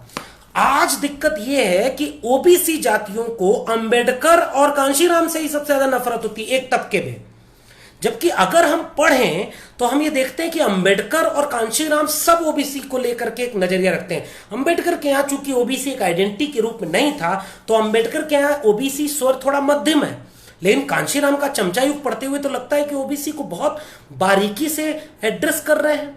फिर क्यों नहीं हमने इस पर ध्यान दिया, ये हमारे तबकों तक जाने नहीं दिया गया। और कांशीराम कहते हैं कि ओबीसी की जनसंख्या मंडल कमीशन में पेज नंबर 106 चमचा युग कि ये 8 से 9% ब्राह्मण और क्षत्रिय हैं, जो 60 से 70% प्रतिनिधित्व लिए हुए हैं, जिनको कुछ नहीं होता। और ओबीसी को मंडल कमीशन में 52% है, लेकिन इनको न राजनीतिक हक मिला न सामाजिक हक मिला। देश में सबसे ज्यादा अगर किसी के साथ अन्याय हुआ है तो ओबीसी के साथ हुआ है। चमचा युग में लिख रहे हैं कांशीराम। और उदाहरण दे रहे हैं तमिलनाडु और उत्तर प्रदेश के विरोधाभास का, पेज नंबर 106 पर। और ये कह रहे हैं कि देखिए तमिलनाडु में ओबीसी यूनाइटेड हुआ, ओबीसी एक्टिव हुआ और वहां पर वो अपना हक पाने के लिए कुछ कदम आगे बढ़ता है, लेकिन बाकी जगहों पर नहीं हो पाया ओबीसी, जैसे उत्तर प्रदेश में, और वहां पर उसको हक नहीं मिला। और उसके बाद उन्होंने उदाहरण दिया स्थायी समाधान के लिए सांस्कृतिक परिवर्तन और नियंत्रण की बात करते हैं, और कहते हैं कि भारत में जाति और जाति उच्छेद की बात है। और फिर वो चार्ट जिसका जिक्र मैं आपसे कर रहा था, इस चार्ट को जरूर आप देखिएगा। 15% लोग ऊपर हैं, 15% लोग ऊपर हैं जो सब पर नियंत्रण किए हुए हैं, ब्राह्मण क्षत्रिय वैश्य, और 85% नीचे हैं जिसमें मध्यम जातियां, ओबीसी जातियां, अनुसूचित जातियां और अनुसूचित जनजातियां। यह समीकरण है और इसी को बदलने की बात करते हैं। और आखिरी पन्ने पर डॉक्टर अंबेडकर के उस ख्वाब के साथ मान्यवर कांशीराम ये कहते हैं कि हमें एक स्थायी समाधान तब होगा जब हम राजनैतिक, नौकरशाही, सामंती, आर्थिक और सांस्कृतिक परिवर्तन की बात करेंगे। और इसलिए कांशीराम लगातार यह कहते हैं कि हमें ज्योतिबा फूले, ईवी रामासामी पेरियार, नारायण गुरु, बाबा साहब अम्बेडकर के विद्रोह को, उनकी किताबों को, उनकी आवाजों को गांव गांव ले जाना होगा। और आखिरी पैराग्राफ में पढ़ता हूं, और जिसमें वो कह रहे हैं कि इस पिरामिड को चेंज करना होगा। 85 का अधिकार लेकर के 15 का शोषण, 85% लोगों पर 15% लोगों की हकमारी, और इसको बदलना होगा, तभी स्थायी समाधान है। और जिसके लिए स्थायी समाधान चमचा युग में सांस्कृतिक परिवर्तन और निरंतरण को देते हैं। इसलिए मैं कांशीराम को एक बहुत महत्वपूर्ण विचारक और बहुत प्रासंगिक विचारक मानता हूं। आखिरी पैराग्राफ भविष्य के काम है, ये पढ़ के मैं अपनी आज की बात खत्म करूंगा। विगत अनुभवों को देख करके उन्होंने कहा कि महात्मा ज्योतिराव फूले का सत्यशोधक समाज, पेरियार का बुद्धिवाद और नास्तिकता आंदोलन, बाबा साहब अम्बेडकर का बौद्ध धर्म पुनर्जागरण इस परिवर्तन को सक्रिय करने के लिए अपनाए गए तरीके हैं। आज हम इन तरीकों के अंजाम पर नजर डालते हैं तो निराशा होती है। ऐसा प्रतीत होता है कि इस जातीय संस्कृति के पास पराजय से उबरने का मजबूत समर्थन और शक्ति मौजूद है, लेकिन फिर भी हमारे संघर्षकर्ताओं के प्रयासों की परिणति दिमागी मुक्ति में हुई है। हमारी सक्रियता के और अधिक विस्तार करने में यह बड़ी सहायक और उपयोगी सिद्ध होगी। भविष्य के लिए काम, मान्यवर कांशीराम लिखते हैं, विगत अनुभवों को देखते हुए निष्कर्ष निकाला जा सकता है कि भविष्य का काम बहुत बड़ा है, खासकर जब हम यह जानते हैं कि हम जातीय संस्कृति को इस व्यवस्था से लाभ उठाने वाले लोगों का खुला समर्थन मिल रहा है। यानी आपके खिलाफ ब्राह्मणवाद एकदम मुखर है और आपके लोग अंतर्विरोध के शिकार हैं। इसलिए यह सांस्कृतिक परिवर्तन बहुत मुश्किल है, लेकिन सबसे जरूरी है, तभी चमचा युग खत्म होगा। पूर्ण असमानता की संस्कृति को परम समानता में बदलना हमारा लक्ष्य होना चाहिए। पूर्ण असमानता से परम समानता वर्तमान संस्कृति व्यवस्था से लाभ उठाने वाले लोगों द्वारा नियंत्रित है। यानी आज तो ब्राह्मणिकल हेजमनी तो चरम पर है। 2020 में संघ के साथ फायदा उठाने वाले लोग चरम पर है। तब तो हमारी ये जिम्मेदारी और बड़ी हो जाती है। किंतु परिवर्तित परम समानता की संस्कृति सदैव वर्तमान व्यवस्था से पीड़ित होने वाले लोगों के हाथों में ही रहनी चाहिए। यानी नेतृत्व बहुजन के हाथ में होना चाहिए। कांशीराम का साफ कहना है, नेतृत्व बहुजन के हाथ में। ऐसा करना भितरघात या तोड़फोड़ या विध्वंस को बचाने के लिए निहायत जरूरी है। मौर्य साम्राज्य के पतन से सीखने वाली बात है। चमचा युग सम्यक प्रकाशन से मैंने इसको पढ़ा है। यह किताब 1982 में निकली, सिद्धार्थ बुक्स का है, और 2011 में इसकी आवृत्ति आई। दूसरी किताब जिसका जिक्र मैंने किया था, कांशीराम बहुजनों के नायक बद्रीनारायण की, इस किताब से मैंने जीवनी का जिक्र किया। और आज जाते जाते फिर से मैं यह बात कहूंगा कि इन पुस्तकों को पढ़िए, और फूले, पेरियार, डॉक्टर भीमराव अंबेडकर, राम मनोहर लोहिया और मंडल कमीशन के साथ कांशीराम को पढ़ना एक वैचारिक रूप से एकजुटता पैदा करेगा। मैं इस बात से बहुत निराश होता हूं कि बौद्धिक जमात, देश को चलाने वाली जमात में हम पूर्वाग्रह के शिकार हैं। अगर हम उन जातियों से आते हैं जो सामाजिक न्याय के विरोध में खुद को खड़ी मानती हैं, तो हम इन नायकों को पढ़ना ही नहीं चाहते। मैं आपसे सवाल पूछता हूं, कितने लोग चमचा युग पढ़े हैं, कितने लोग गुलामगिरी पढ़े, कितने लोग जाति का विनाश पढ़े, कितने लोग हिंदू बनाम हिंदू पढ़े, कितने लोग मंडल कमीशन की रिपोर्ट पढ़े? क्या आप इसलिए इन किताबों को नहीं पढ़ेंगे क्योंकि आप जातियों में सवर्ण जाति से आते हैं? और अगर आप बहुजन हैं और तब भी नहीं पढ़े हैं, इसीलिए इस देश का बंटाधार है। और इसलिए अगर आप कांशीराम का चमचा युग नहीं पढ़ते, अगर आप राम मनोहर लोहिया का हिंदू बनाम हिंदू, मंडल कमीशन की रिपोर्ट, जाति का विनाश और गुलामगिरी, पेरियार को नहीं पढ़ते, तो आप बहुजन वैचारिकी को नहीं समझ पाएंगे। इसलिए ओबीसी नफरत करेगा अति पिछड़ी जातियों से। अति पिछड़ी जातियां पिछड़ी जातियों में ताकतवर जातियों के खिलाफ खड़ी होकर के संघ की शरण में जाके सामाजिक न्याय करेंगी। भाई संघ के शरण में जाके सामाजिक न्याय कैसे होगा? आप क्या वह काम कर पा रहे हैं? सारा हमला आरक्षण संघ के शरण में जाने पर है। और दलित और ओबीसी के बीच जो सूत्र हो सकता है वो डॉक्टर अंबेडकर के यहां मौजूद है, फूले पेरियार के यहां मौजूद है, लोहिया और कांशीराम के यहां मौजूद है। हमने इन विचारकों को नहीं पढ़ा, इसलिए हम आपस में टकरा रहे हैं।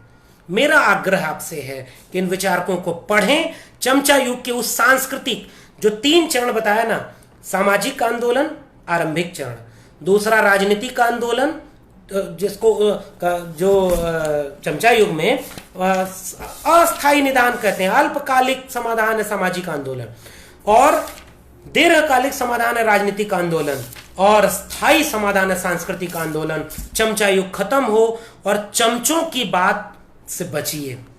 हमारे बीच चमचों की भरमार है और मैं उम्मीद करूंगा कि इस तरह के चमचों से हम बचें।